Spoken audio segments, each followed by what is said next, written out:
বন্ধুরা, জুলাই মাস শুরু হয়ে গেছে। আজ জুলাই মাসের 12 তারিখ। আর জুলাই মাস শুরু হয়ে গেছে মানে প্রায় সব জায়গায় বৃষ্টিও শুরু হয়ে গেছে। বৃষ্টিতে তোমাদের বাগানের প্রত্যেকটা জবা গাছে যদি ফুল না ফোটে, তাহলে আজকের ভিডিওতে আমি এমন দুটো ফার্টিলাইজার দেখাবো, সম্পূর্ণ ঘরোয়া ফার্টিলাইজার গাছে প্রয়োগ করে গাছে কুঁড়ি তো আসবে এবং তার সাথে সাথে ফুটবে অগণিত ফুল। খাবারের সাথে সাথে এমন 4টে কেয়ার টিপস বলবো, যে কেয়ার টিপসগুলো ফলো করলে তোমাদের বাগানের জবা গাছগুলোতে কোনো রকম কোনো সমস্যা কিন্তু আর একেবারেই থাকবে না। বর্ষায় বাগানের অন্যান্য গাছে ফুল থাকুক বা নাই থাকুক, বাগানের প্রত্যেকটা দেশি জবা গাছে কিন্তু প্রচুর পরিমাণে ফুল ফুটবে। অগণিত ফুলে বাগানের প্রত্যেকটা দেশি জবা গাছ ভরে যাবে। কি সেই 4টে কেয়ার টিপস এবং কোন দুটো ফার্টিলাইজার আমি আজকে তৈরি করব এই ভিডিওতে, জানতে হলে আজকের ভিডিওটা সম্পূর্ণ মনোযোগ দিয়ে দেখতে হবে। কিন্তু একটু স্কিপ করলে হবে না, স্কিপ করলে অনেক কিছুই মিস করে ফেলবে। নমস্কার, আমি লাবণী। আমার বাগানে তোমাদের সবাইকে জানাই স্বাগত। ভিডিও শুরু করার আগে তোমাদের সবার কাছে একটাই অনুরোধ, ভিডিও তো দেখো কিন্তু লাইক করতে ভুলে যাও। যদি ভিডিওতে লাইক না করো, যদি সাবস্ক্রাইব না করো, তাহলে পরবর্তী ভিডিও বানানোর অনুপ্রেরণা কোথায় পাবো? তাই লাইক, শেয়ার অ্যান্ড সাবস্ক্রাইব এই তিনটে কিন্তু অবশ্যই করতে ভুলো না। তো চলো ভিডিওটা শুরু করা যাক। বন্ধুরা, জবা আমাদের বাগানের অত্যন্ত জনপ্রিয় একটি ফুল। গ্রীষ্মের বাগানে জবা গাছে ফুল ফুটবে না তা কি কখনো হয়? গ্রীষ্ম এবং বর্ষা এই দুটো সময় আমাদের বাগানের প্রত্যেকটা দেশি জবা গাছে কিন্তু ভরে ভরে ফুল ফোটে।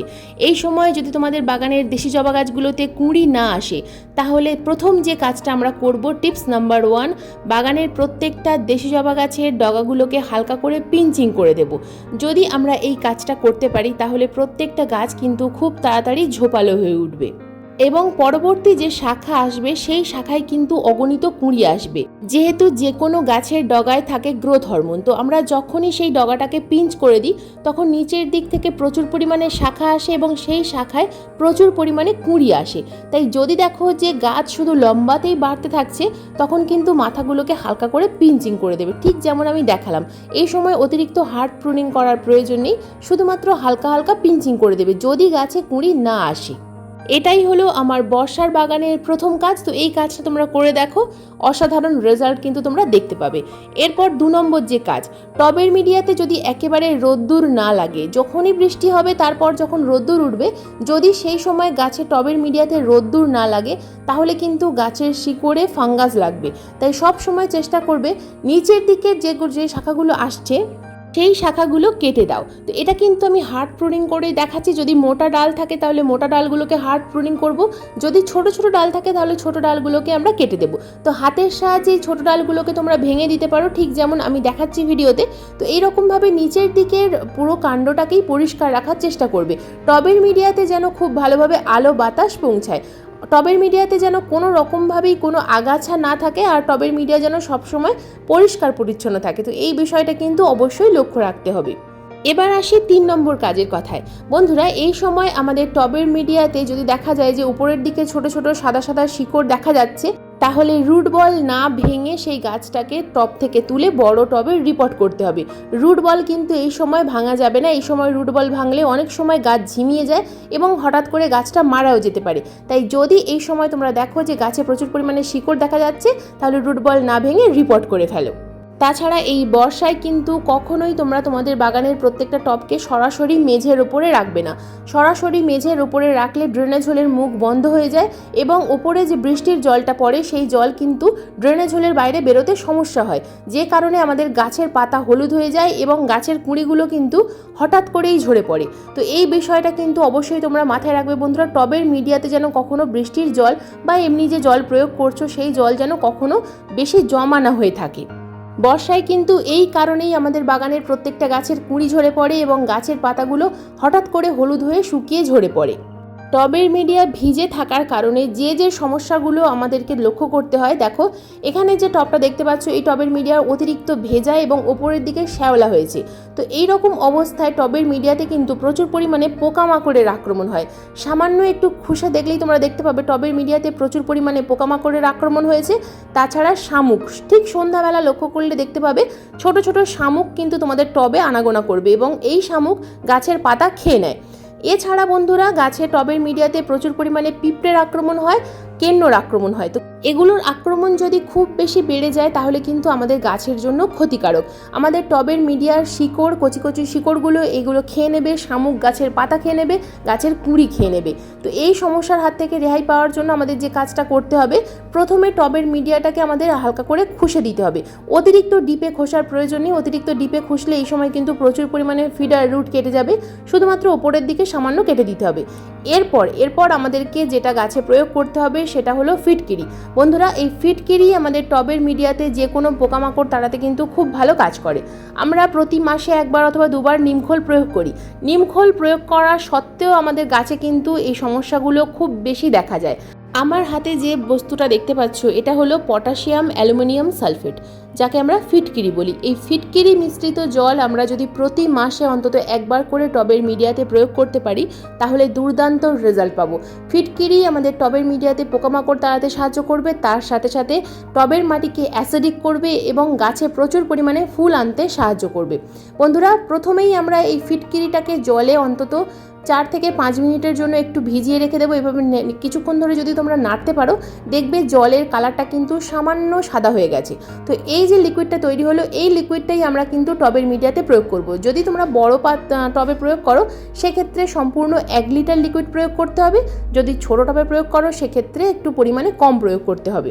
এই ফিটকিরি মিশ্রিত জল আমরা কিন্তু সামান্য ভেজা মাটিতেও প্রয়োগ করতে পারি, কোনো রকম কোনো সমস্যা হবে না। এই ফিটকিরি মিশ্রিত জল 15 দিনে একবার অর্থাৎ মাসে 2বার তোমরা যদি প্রয়োগ করতে পারো তাহলে আরও ভালো রেজাল্ট পাবে। যদি সম্ভব না হয় সেক্ষেত্রে মাসে একবার অন্তত টবের মিডিয়াতে দেওয়ার চেষ্টা করবে। এই ফিটকিরি মিশ্রিত জল প্রয়োগ করলে তোমরা কিন্তু নিজেরাই দেখতে পাবে যে টবের মিডিয়াতে কোনো রকম কোনো কেন্ন, বিছে, পিঁপড়ে এগুলোর আক্রমণ কিন্তু অনেকটাই কমে যাবে। এই ফিটকিরি মিশ্রিত জল প্রয়োগ করার ঠিক 4 থেকে 5 দিন পর আমরা কিন্তু গাছে অন্য খাবার প্রয়োগ করব, যে খাবার প্রয়োগ করে গাছে প্রচুর পরিমাণে কুঁড়ি আসবে। তো প্রথমে দেখো টবের মিডিয়াটা এরকম শুকিয়ে যাবে। যখন দেখবে যে টবের অর্ধেকটা পরিমাণ মাটি শুকিয়ে গেছে তখন কিন্তু আমরা 2 নম্বর খাবার প্রয়োগ করব। তো এখানে আমি দেখো প্রথমে যে খাবারটা দেখাচ্ছি এটা হলো পাকা কলার খোসার গুঁড়ো। বন্ধুরা, কলার খোসা ভালোভাবে শুকনো করে গুঁড়ো করে যদি তোমরা স্টোর করে রেখে দিতে পারো তাহলে এই খাবার কিন্তু তোমরা বাগানের যে কোনো গাছেই প্রয়োগ করতে পারবে। ফুল, ফল, সবজি যে কোনো গাছে যদি প্রয়োগ করো তাহলে আর অন্যান্য কোনো খাবার প্রয়োগ করার কিন্তু প্রয়োজন হয় না। একটা 10 ইঞ্চি সাইজের টবে 3 চামচ পরিমাণ, যদি বড় সাইজের টব হয় অর্থাৎ 12 ইঞ্চি সাইজের টব হয় সেক্ষেত্রে 5 চামচ পরিমাণ, যদি তার থেকেও বড় সাইজের গ্রো ব্যাগ হয় সেক্ষেত্রে তোমরা কিন্তু 1 মুঠো পরিমাণ কলার খোসার গুঁড়ো প্রয়োগ করবে।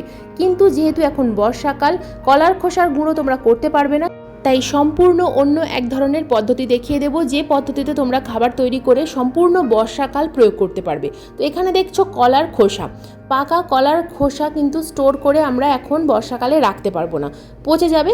তো যে কারণে আমি দেখাচ্ছি যে প্রথমে ছোট ছোট টুকরো করে নেবে কলার খোসাগুলোকে। টুকরো করে নেওয়ার পর একটা পাত্রের মধ্যে আমি নিয়েছি এখানে 1 লিটার পরিমাণ সাধারণ জল। এই সাধারণ জলের মধ্যে আমি 4টে পাকা কলার খোসাকে এখানে দিয়ে দিলাম। এবার এই খোসা এবং জল আমরা কিন্তু খুব ভালোভাবে ফুটিয়ে নেব। কিছুক্ষণ ফোটানোর পর এই তরল কিন্তু অনেকটা কমে যাবে, তখন আমরা এটাকে খুব ভালোভাবে ঠান্ডা করব। এরপর এই তরল আমরা অন্য একটা পাত্রের মধ্যে ছেঁকে নেব, কারণ ছেঁকে না নিয়ে আমরা কিন্তু গাছে প্রয়োগ করতে পারবো না। প্রথমে ঠান্ডা করতে হবে, তারপর ছেঁকে নেব অন্য পাত্রের মধ্যে। ছেঁকে নেওয়ার পর যখন 500 ml এই লিকুইড তৈরি হবে, এই 500 ml লিকুইডের সঙ্গে আমরা কিন্তু আরও 500 ml সাধারণ ঠান্ডা জল এখানে মিশিয়ে নেব। নর্মাল যে ঠান্ডা জল সেটা, ফ্রিজের জল কিন্তু নয়, ঠান্ডা জল আমরা এখানে মিশিয়ে নিলাম। এরপর এর সাথে আমরা কিন্তু আরও একটা উপাদান মেশাবো, তারপর গাছে প্রয়োগ করব। দেখো এখানে কিন্তু টোটাল 1 লিটার একটা তরল খাবার তৈরি হয়ে গেল। এর সাথে আমরা মিশিয়ে নেব 1/2 চামচ পরিমাণ হলুদ গুঁড়ো।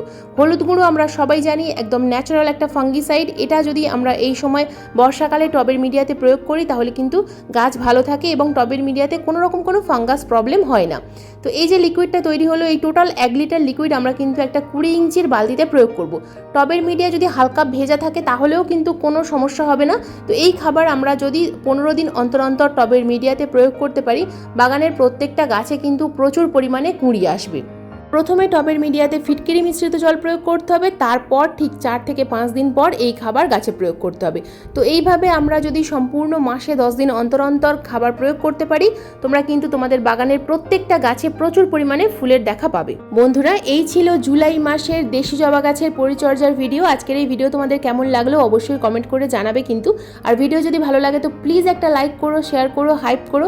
চ্যানেলে যদি নতুন বন্ধু হয়ে থাকো তো অবশ্যই চ্যানেলটাকে সাবস্ক্রাইব করে পাশে বেল আইকনটা প্রেস করে রেখো এরকম নিত্য নতুন বাগান সংক্রান্ত ভিডিও দেখার জন্য। তো আজকের এই ভিডিওটা এই পর্যন্তই। আজকের ভিডিওটা সম্পূর্ণ দেখার জন্য তোমাদের সবাইকে জানাই অসংখ্য অসংখ্য ধন্যবাদ।